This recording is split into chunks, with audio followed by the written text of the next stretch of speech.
কৃষি সমৃদ্ধি এই প্রতিপাদ্যকে সামনে রেখে গাইবান্ধার সাদুল্লাপুরে আধুনিক প্রযুক্তির মাধ্যমে কৃষক পর্যায়ে উন্নত মানের ধান, গম, পাট বীজ উৎপাদন, সংরক্ষণ ও বিতরণ প্রকল্পের আওতায় বোরো ধান প্রদর্শনীর মাঠ দিবস পালিত হয়েছে।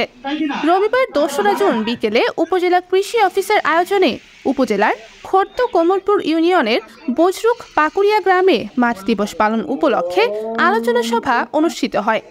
আলোচনা সভায় উপজেলা কৃষি অফিসার মতিউল আলমের সভাপতিত্বে ও উপসহকারী কৃষি কর্মকর্তা রুহুল আমিন মণ্ডলের সঞ্চালনায় প্রধান অতিথির বক্তব্য রাখেন কৃষি সম্প্রসারণ অধিদপ্তর গাইবান্ধার উপপরিচালক কৃষিবিদ মোহাম্মদ খোরশেদ আলম। এ সময় আরও বক্তব্য রাখেন উপজেলা উদ্ভিদ সংরক্ষণ অফিসার আব্দুর রব সরকার। এছাড়াও বিভিন্ন ইউনিয়নের কৃষক, কৃষানি, প্রিন্ট ও ইলেকট্রনিক মিডিয়ার সাংবাদিকবৃন্দ এ সময় উপস্থিত ছিলেন। আলোচনা সভায় উচ্চ ফলনশীল বিরি ধান ১০০ চাষাবাদের বিভিন্ন দিক তুলে ধরে অধিক গুরুত্বের সাথে আলোচনা করা হয়।